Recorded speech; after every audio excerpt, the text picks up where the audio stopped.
অন্নপূর্ণা যোজনাতে চলে এসেছে বড় খবর। কিছুক্ষণ আগেই একটি নতুন নোটিশ প্রকাশ করা হয়েছে, যেখানে এই অন্নপূর্ণা যোজনার টাকা কারা পাবে এবং কারা পাবে না সেই বিষয়ে স্পষ্ট বার্তা দিয়ে দেওয়া হয়েছে।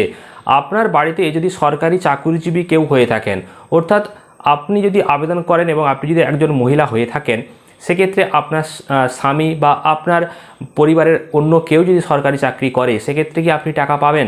পরিবারের কেউ ইনকাম ট্যাক্স যদি দিয়ে থাকে, তাহলে কি আপনি টাকা পাবেন? এছাড়াও সবথেকে বড় প্রশ্ন যেটা ছিল, যে বাড়িতে যদি 3টে রুম থাকে এবং সেটা পাকা রুম হয় বা তার বেশি রুম থাকে, তাহলে কি টাকা দেওয়া হবে না? এর পাশাপাশি অঙ্গনওয়াড়ি কর্মী, আশাকর্মী, সিভিক ভলেন্টিয়ার্স এবং প্যারা টিচার যারা রয়েছেন, তারা কি আবেদন করতে পারবে এই প্রকল্পেতে? তো সেই নিয়ে পরিষ্কার একটা নোটিশ প্রকাশ করা হয়েছে, যেটা আজকের এই ভিডিওতে আলোচনা করব। এই সমস্ত গুরুত্বপূর্ণ তথ্যগুলো অবশ্যই দেখে নিন যদি এখনও পর্যন্ত আপনার অ্যাকাউন্টে টাকা না এসে থাকে, বিশেষ করে যদি আপনার স্ট্যাটাসে আন্ডার এনকোয়ারি এই লেখাটা আসে। পাশাপাশি ভেরিফিকেশানও কিন্তু চলছে, সেটা কিভাবে হবে সেই বিষয়েতেও জানাবো। তার আগে এই ভিডিওটিকে লাইক করুন, চ্যানেলটিকে সাবস্ক্রাইব করুন, আর ফেসবুক পেজ থেকে দেখলে পেজটাকে অবশ্যই ফলো করে নিন। আপনারা অনস্ক্রিন দেখতে পাচ্ছেন পশ্চিমবঙ্গ রাজ্য সরকারের তরফ থেকে এই নোটিশটা প্রকাশ করা হয়েছে। নোটিশটা প্রকাশিত হয়েছে 8ই জুলাই 2026-এ। এখানে কি বলা হয়েছে, অন্নপূর্ণা যোজনাকে কেন্দ্র করে 8ই জুলাই 2026-এ একটা মিটিং করা হয়েছে। 11টা থেকে 2:30 পর্যন্ত এই মিটিংটা হয়েছে। এখানে বিভিন্ন জেলার এসডিও, বিডিও অফিসাররা ছিলেন, কেএমসি সকলেই কিন্তু এখানে ছিলেন। তো এই বৈঠকেতে মূলত যেগুলো নিয়ে আলোচনা করা হয়েছে সেগুলো বিস্তারিত বলা হয়েছে। আমরা একে একে আপনাদেরকে বিস্তারিত জানিয়ে দিচ্ছি, তাহলেই বুঝতে পারবেন যে কারা টাকা পাবে আর কারা পাবে না। তো প্রথমেই যে মূল আলোচ্য বিষয়, সেটা হচ্ছে এডিট অপশন এবার চালু হচ্ছে। অর্থাৎ আপনি যদি ফর্ম ফিল আপে কোনো ভুল করে থাকেন, বিশেষ করে ধরুন নামের বানান ভুল হয়েছে বা আধার নম্বরে কিছু ভুল হয়ে গেছে, তো সেইগুলো আপনি খুব সহজেই এডিট করে দিতে পারবেন।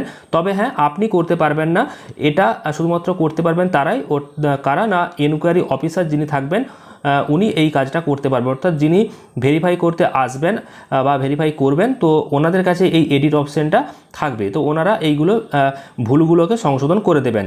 সেক্ষেত্রে আপনার ভুল রয়েছে কিনা সেটা অবশ্যই আপনি দেখে রাখুন, যদি ফর্মটা ডাউনলোড করা থাকে বা যখন ভেরিফাই হবে তখন অবশ্যই সেই বিষয়টা আপনাকে জানিয়ে দেওয়া হবে এবং আপনি সেটা ঠিক করতে পারবেন।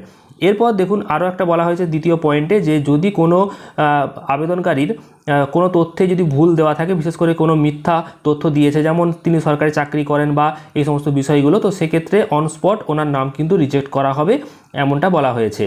এছাড়াও এই যে বিষয়টা, এই কাজগুলো অর্থাৎ যে এনকোয়ারি কাজ, এটা কিন্তু 9 তারিখ থেকে শুরু হয়ে যাচ্ছে, এমনই আপডেট দেওয়া হয়েছে। অর্থাৎ 9 তারিখ থেকে ভালোভাবে কাজটা করতে হবে।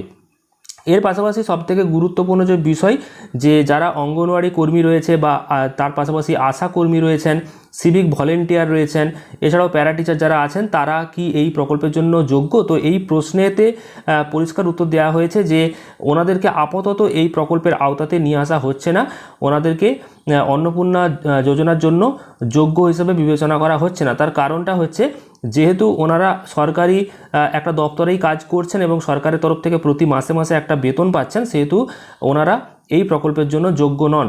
আপাতত ওনাদেরকে এই প্রকল্পের বাইরে রাখা হচ্ছে। পরবর্তীকালে এই নিয়ে কোনো অর্ডার বা বিজ্ঞপ্তি যদি প্রকাশ করা হয়, সেক্ষেত্রে আপনারা জানতে পারবেন। তো বর্তমানে আপনারা আবেদন করলেও আবেদনপত্রটা কিন্তু বাতিল হয়ে যাবে, বা যারা আগে টাকা পেয়েছে তাদের টাকা কীভাবে বাতিল হবে কিনা সেই বিষয়ে কোনো আপডেট কিন্তু এখানে দেওয়া হয়নি। এরপর দেখুন, আরও গুরুত্বপূর্ণ বিষয়, সেটা হচ্ছে আপনার পরিবারে যদি কেউ পেনশন পেয়ে থাকে, পাশাপাশি আপনার পরিবারে যদি কোনো মেম্বার, একদম ভালোভাবে বুঝে নিন, আপনার পরিবারে যদি কোনো সদস্য সরকারি চাকরি করে, যদি কেউ পেনশন পায় এবং ইনকাম ট্যাক্স প্রদান করে, তো সেক্ষেত্রে এখানে যেটা বলা হচ্ছে যে ওনাদের কে আপাতত হয়তো তাদেরকে এই প্রকল্পের বাইরেতেই রাখা হবে, এমনটাই বলা হয়েছে। অর্থাৎ এখানে দেখুন, may not be brought under the approve list as of now, অর্থাৎ আপাতত এই সময় হয়তো ওনাদেরকে অন্নপূর্ণা যোজনার টাকা নাও দেয়া হতে পারে। কারণটা কি বলা হয়েছে দেখুন, কারণ এখানেই পরিষ্কার বলে দেওয়া হয়েছে যে priority should be given to the actual needy and eligible woman, অর্থাৎ যাদের নিতান্তই প্রয়োজন, যারা একদম দরিদ্র এবং এই টাকাটা যাদের প্রয়োজন, তাদেরকেই দেওয়া হবে, এমনটা বলা হয়েছে।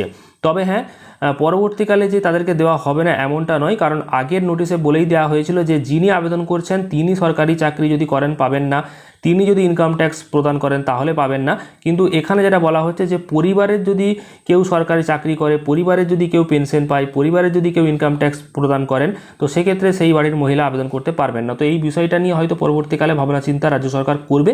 তো আপাতত ওনাদেরকেও হয়তো এই আওতায় মানে এই প্রকল্পের আওতার বাইরেতেই রাখা হতে পারে, এমনটা বলা হয়েছে।